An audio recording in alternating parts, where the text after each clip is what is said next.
Fala, viajantes do tempo, como vocês estão? E aí, preparados para mais uma viagem ao passado?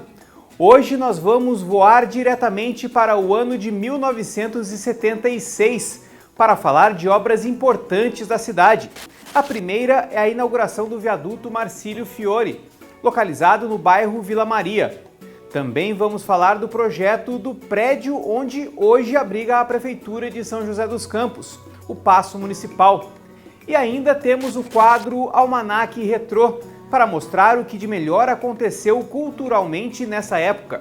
Então, agora vamos para a primeira parte da viagem, conhecer a história dessa foto. É o famoso viaduto que passa por cima da ferrovia. Eu, inclusive, vou tentar reproduzir essa imagem no quadro Clique Histórico. Então, aperte os cintos, porque nós vamos ligar a turbina rumo a 1976.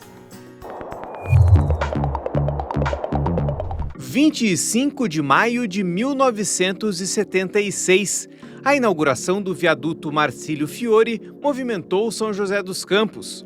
Diversas autoridades, como Dirceu Araújo Nogueira, ministro dos Transportes, e Paulo Egídio Martins, governador de São Paulo, estiveram na cidade para a cerimônia.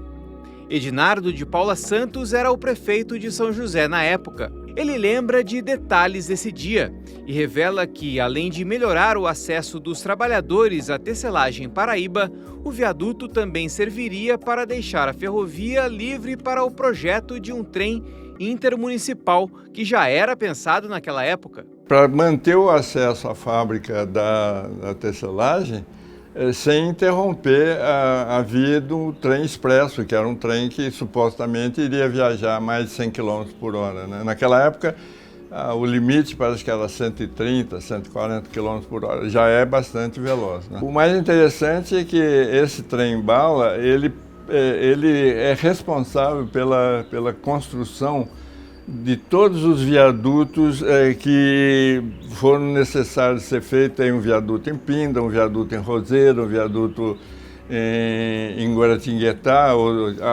às vezes mais de um viaduto por cidade, porque era para desimpedir o trajeto do trem-bala e não atrapalhar. Então todos esses viadutos foram feitos sobre a estrada de ferro. E o Dirceu Nogueira veio naquele dia inaugurando 5 ou 6 viadutos, não me lembro exatamente o número, mas vieram essas autoridades para inaugurar, que era o prenúncio do começo do projeto do trem-bala, que infelizmente não saiu do papel. E a cidade praticamente parou. As imagens registradas na época mostram centenas de pessoas acompanhando a inauguração do novo viaduto. Algo que seria impensável para os dias de hoje, mas que eram comuns para o município do interior ainda em desenvolvimento, como era São José dos Campos em meados dos anos 1970. Foi um acontecimento que paralisou a cidade e ali a Vila Maria ficou totalmente tomada de pessoas, que era uma novidade. O trem-bala era uma novidade, né? Era uma coisa que se falava já há algum tempo aqui em São José, mas que era uma novidade, não deixava de ser uma novidade. Né? Além do viaduto Marcílio Fiori, outra obra que marcou o sistema viário de São José dos Campos nos anos 1970 foi o início da construção do anel viário, que facilitou a integração entre as regiões norte e sul da cidade. A criação da via tinha como objetivo ligar as diferentes regiões de São José dos Campos sem fazer o uso da rodovia Presidente Dutra. O anel viário é formado pelas avenidas Sebastião Gualberto, Teotônio Vilela e Florestan Fernandes. E ao longo dos anos passou por adaptações para acompanhar o desenvolvimento de São José e melhorar a fluidez do trânsito. Na realidade, o anel viário é uma ideia que ocorreu em função de uma circunstância em que eu tinha contato com o setor de planejamento do DNR, Departamento Nacional de Estradas de Rodagem, e através deles eu fiquei sabendo que a Dutra ia ser interrompida e ia, digamos assim, ia ser morta, ia matar uma passagem vital para São José, que era a ligação deste lado da Dutra com o outro lado da Dutra, que se fazia através de uma passagem em nível ali onde está o atual viaduto da Canebu, né? Então a passagem se fazia em nível e essa passagem ia ser interrompida, como de fato foi. Então a ideia do anel viário é o seguinte: olha, nós precisamos resolver esse tipo de problema, nós precisamos ligar os dois lados da cidade de uma forma que não dependa da Dutra e que a Dutra não possa atrapalhar o desenvolvimento da cidade, né? Naquela época, a cidade, os bairros mais antigos da cidade vinham da Zona Norte e da Zona Sul. Então ele era um ponto de conexão entre a Zona Sul e a Zona Norte sem passar pela região central. Então ele era composto à época, né, o seu projeto, pela Avenida Teotônio Vilela, conhecida como Fundo do Vale, a Sebastião Gualberto, ali um trecho da Avenida São José, ali margeando o Banhado, e aí se conectando com a Avenida Jorge Zaru, que a gente conhece como Vidoca, e fazendo a interligação, né, com uma via nova que foi projetada, que é a Florestan Fernandes, que hoje a gente conhece como a principal do anel viário. E para a criação dessa nova via, 2 engenheiros foram convocados pelo prefeito Edinardo de Paula Santos para pensar como seria o futuro anel viário. Além disso, o prefeito também teve a preocupação de se reunir com a população para explicar como iria funcionar essa mudança no trânsito da cidade. Eu cheguei a fazer cerca de pelo menos 20 apresentações para todos. Se precisava explicar o anel viário numa escola, eu ia, numa reunião de Rotary eu ia, uma reunião de Lion, em todas as reuniões assim importantes que existiam, que congregavam membros da sociedade importante, na associação comercial, no sindicato do comércio varejista, em todos esses lugares nós fizemos a apresentação do anel viário. Aí você pergunta, bom, qual era a reação? Eu falei assim, incredulidade total, não vai sair do papel. Graças a Deus, esse saiu do papel e está aí para quem queira, digamos, usufruir dele, né? Mas com o crescimento da cidade, da população e, consequentemente, do aumento no fluxo de veículos, o anel viário precisará ser atualizado para melhorar alguns pontos que já podem ser considerados críticos, já que atualmente aproximadamente 95 mil veículos passam por essas vias diariamente. Hoje a gente está chegando no limite de capacidade, a gente já não consegue mais ter espaço para ampliação. Ao longo do tempo, o anel viário ele teve esse conceito de ser construído para os carros. E hoje em dia, os conceitos mais modernos de mobilidade colocam o transporte coletivo e os modos suaves em prioridade em cima dos carros. Então, acho que para o futuro, a melhor utilização do anel viário seja essa melhor distribuição desses modais. A gente reduzir a necessidade do uso do carro na cidade, isso tem a ver com planejamento urbano, com políticas de transporte, estruturação do transporte público, que a cidade está passando por isso, para reduzir a necessidade do uso do carro e, consequentemente, amenizar um pouco esse sufoco que o anel viário passa, principalmente nos horários de pico. Ao olharmos para trás, passados 50 anos da construção do viaduto Marcílio Fiori e do projeto do anel viário, é praticamente impossível imaginar a vida em São José sem esses e outros complexos viários que compõem a infraestrutura da cidade. Não tenha dúvida que o sistema viário, em grande parte, é responsável pelo desenvolvimento da cidade, porque você saindo, por exemplo, digamos assim, da estação rodoviária, para você chegar no Vale do Sol, por exemplo, você não leva 15 minutos, entende? 20 minutos, se tanto, entende?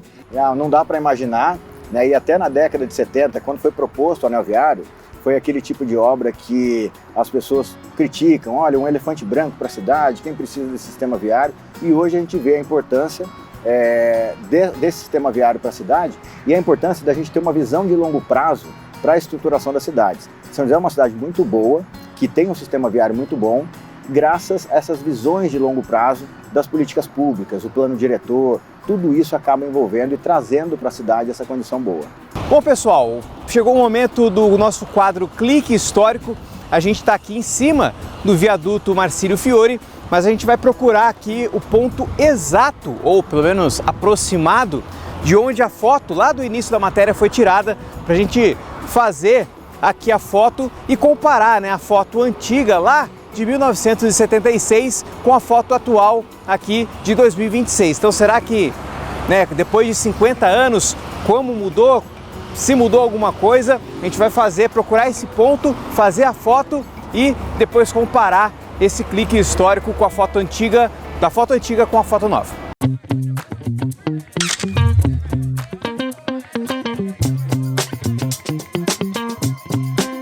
Do alto do viaduto, eu analisei o local e encontrei o ponto que poderia ser exato, ou pelo menos próximo do ideal para fazer a foto. Então vamos descer para fazer essa foto. Encontrei o local e acho que vai ser aqui mesmo.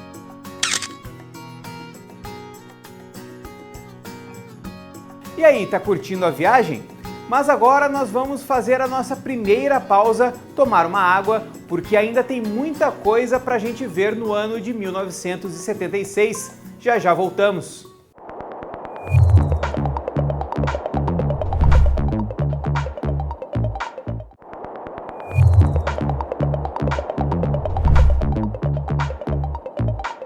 De volta com o nosso Câmara do Tempo para continuar nosso passeio pelo ano de 1976.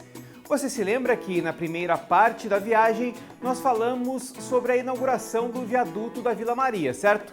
Pois bem, agora nós vamos falar de outra obra que começou a ser planejada neste ano de 1976 e também simboliza a era de desenvolvimento de São José dos Campos. Vamos mostrar os detalhes sobre o planejamento e a construção do Paço Municipal. No quadro pregado na parede, a imagem mostra o projeto inicial do que viria a ser o prédio que hoje abriga a Prefeitura de São José dos Campos. A planta foi apresentada durante uma reunião em agosto de 1976, na sala do então prefeito Edinardo de Paula Santos. Gianfranco Asdente, então secretário de obras da cidade, acompanhou de perto todo esse processo da criação da nova sede administrativa da cidade. Em 1976, o Dr. Edinardo assumiu a prefeitura. E naquela época, a prefeitura era um conjunto de 1000 locais diferentes um do outro. O prefeito ficava numa casa, ao lado dele ficava o jurídico. Um pouquinho mais embaixo, era ali na João Guilhermino, onde hoje tem o edifício Metropolitan, era a Secretaria de Obras, a fiscalização, a administração, departamento pessoal, tudo era aonde hoje funciona o Museu da Cidade, uma parte. Outra parte é onde funciona a biblioteca. E estava tudo disperso, tudo. Aí que ele teve essa brilhante ideia de reunir tudo num prédio só. Isso nós estamos falando há 50 anos atrás. Durante o planejamento, ficou decidido que a área para a construção da nova sede do governo municipal teria que ser no centro da cidade. E o local escolhido era onde hoje nós conhecemos como Avenida Fundo do Vale. A ideia era essa, próximo do centro, mas tinha que ser área grande. Não só grande para fazer o passo, para que as imediações fossem ocupadas por órgãos públicos, por praças. E você vê hoje, nós temos toda essa área aqui, às vezes as pessoas não percebem porque já se acostumaram, você vê todas as áreas vizinhas do passo são áreas verdes, áreas arborizadas. E muito se pensou e se chegou à conclusão de que, na época, estava sendo executada a canalização do córrego Lava Pés. Uma área, essa área aqui toda, onde hoje é a Avenida Fundo de Vale, né? O que se fez? O doutor Edinardo desapropriou todas as áreas vizinhas a essa futura Avenida Fundo de Vale, que não existia naquela época, só existia uma canalização de um córrego. E ele desapropriou todas essas áreas que vinham da avenida até aqui em cima, todo o talude dos dois lados de toda a avenida. Naquela época a desapropriação era relativamente barata, saiu muito barato. E hoje você vê qual foi o benefício. Nós temos aqui ao lado do Paço Municipal toda essa área de estacionamento, temos a área da Câmara Municipal, fazia parte dessa desapropriação. Definido o local, o projeto foi desenhado e assinado pelo arquiteto Luiz Erasmo de Moreira, e as obras tiveram início já no ano seguinte, em 1977. Até a entrega do prédio, no fim de 1979, já com Joaquim Bevilacqua como prefeito, muitos desafios aconteceram no meio do caminho. Como secretário de obras da época, Gianfranco se lembra de alguns deles. Foi uma obra que teve seus problemas, principalmente nas fundações, porque nós aqui estamos ao lado de um córrego, uma área onde o nível d'água aflora bastante. Então as fundações naquela época foram complexas, mas passamos por elas e a obra se iniciou. E ela se iniciou em 77, com prazo previsto para terminar em 79. Em um município em franco crescimento, como era São José dos Campos nos anos 1970, a criação de um prédio para abrigar a prefeitura acabou se tornando uma das principais obras e heranças dessa era de desenvolvimento da cidade. São José dos Campos, ele muda radicalmente a partir da administração do Sérgio Sobral de Oliveira. O Sérgio Sobral, ele assume em 1970, vai até 75, e o Edinardo de 75 a 78. Esses 8 anos, São José muda completamente. É o grande pulo para isso que é São José hoje. Tudo começou nesses 8 anos. E claro que fazer um paço municipal, como muitas outras obras de vulto que foram feitas, denotava que São José realmente estava mudando para melhor, mudando para um futuro fantástico, que é o futuro de São José hoje, né? A construção do prédio, aliás, traz algumas curiosidades esquecidas ou até mesmo pouco conhecidas de boa parte da população. Quando o prefeito Bevilacqua assumiu, ele me chamou e falou: Gianfranco, eu quero que um dos andares seja reservado só para o prefeito e todo. Mas é claro, seu prefeito, é o 7º andar. O 7º andar vai ser todinho reservado para o prefeito, a parte de gabinete do prefeito. Falou: não, Jean, mas eu queria alguma coisa a mais. Eu gostaria que fosse feito um restaurante. Falei: opa, um restaurante? Um restaurante porque a gente recebe gente famosa, a gente tem a visita dos vereadores, a gente sempre tem algo, a gente gostaria de oferecer. E nós fizemos um belíssimo de um restaurante no 7º andar. Depois, ao longo dos anos, aquilo ali foi considerado um pouco bonito demais, né? Um pouco de luxo demais, e ele foi desativado. Mas teve durante uma época, tanto que o pessoal na cidade costumava chamar o 7º andar do 7º céu. Passados 50 anos do planejamento e da apresentação do prédio que abrigaria a Prefeitura de São José, Gianfranco revela que ainda tem um sentimento diferente ao passar em frente ao Paço Municipal. Eu me sinto muito orgulhoso, principalmente porque agora, depois de 50 anos, a gente tem a oportunidade de dizer isso, porque talvez eu seja um dos raros, eu acredito, não sei, que ao longo de 50 anos muitos faleceram. Vocês tiveram essa brilhante ideia de fazer essa matéria e eu me sinto muito à vontade, porque eu participei desde o início até a entrega da chave final. Então isso aí é um motivo de grande orgulho para mim. Eu fico muito contente de ver como esse foi um marco para o crescimento real de São José dos Campos. Com certeza, foi sim. Legal essa história, né?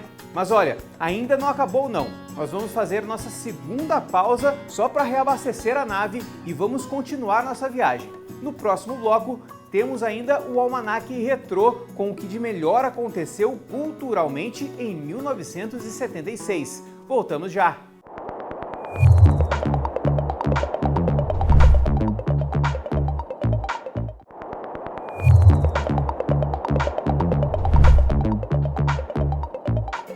De volta com a última parte da nossa viagem, agora com o nosso Almanaque Retrô, para ver os destaques culturais do ano de 1976. Então, vamos conferir.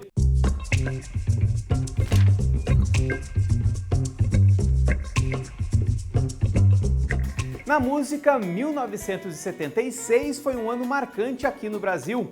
Elis Regina, por exemplo, lançou o disco Falso Brilhante, que é considerado por muitos como o principal álbum de sua carreira. O LP surgiu após o sucesso de uma temporada de shows da cantora, estrelado no ano anterior. Entre os sucessos presentes no disco estão Velha Roupa Colorida, Tatuagem e o clássico Como os Nossos Pais, canção de Belchior e gravada de maneira impecável por Elis. 1976 também foi marcado por ser o ano de estreia do cantor Djavan, com o lançamento do álbum A Voz, o Violão e a Música. A canção que abre o disco é Flor de Lis, que inclusive virou um grande sucesso do cantor. Na gringa, muitos lançamentos marcaram 1976, como a banda Queen com Somebody to Love e ABBA com Dancing Queen, além da estreia da banda punk Ramones. Já no cinema, o ano de 1976 ficou marcado com o título como Rock, um Lutador, Todos os Homens do Presidente e Taxi Driver. E no cinema brasileiro, Dona Flor e seus dois maridos conquistou o público. Tudo isso em 1976. Você gostaria de ter acompanhado essas estreias? Pois é, eu gostaria, viu? E assim nós viramos mais uma página do nosso Almanac Retrô. E com o Almanac Retrô nós finalizamos mais uma viagem aqui no nosso Câmara do Tempo. Espero que vocês tenham gostado desse passeio pelo ano de 1976. Eu aguardo você numa próxima. Tchau!